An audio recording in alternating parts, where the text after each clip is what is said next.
MTÜ EPRE Arendus loodi 2012. aastal märtsis heategevuslikul eesmärgil, et toetada kogukonda tervikuna. Tänaseks on MTÜ korraldanud kogukonna toega igal aastal jõulupidusid, mitmeid jaanipäevi ning Õrukandi külapäevi. Neil on au olnud käia laulupeolt Tuldki toomas, mis oli tunnustus neile korraldatud ürituste ning ühistegevuste eest. Tähendab, MTÜ saigi loodud selle jaoks, et kogukonnal oli tarvis aktiveeruda. On küll meie MTÜ, aga see elanikkond, kes siin elab meie piirkonnas, see on alati aitnud kaasa selle tegevusele ja see oligi see boonus, et kui mul on keha, siis küll inimesed järgi tulevad ja nii ta ongi. Üksi ega kahekesi, ma arvan, et me oleme need rahakotid. Meil on kuidagi palju abistajaid alati olnud tegelikult.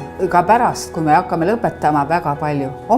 Kuidagi kõik tulevad nagu appi. Ega kahekesi tõesti ei jõuaks. Siis ma ikka ükskord ütlesin, ka väga palju abistajaid on. Ma ei tea, mis see on.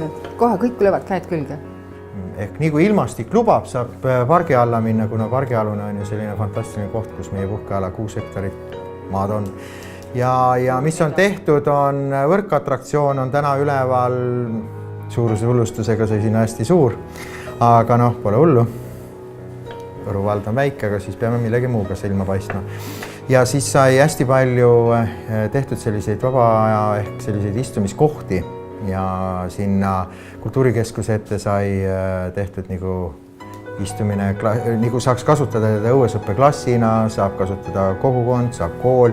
Ühing aitab kaasa kohaliku elu edendamisele. Nende poolt läbi viidud projektid on külaelu märgatavalt edasi viinud. MTÜ EPRE Arendus mõtleb maksimaalselt kogukonnale.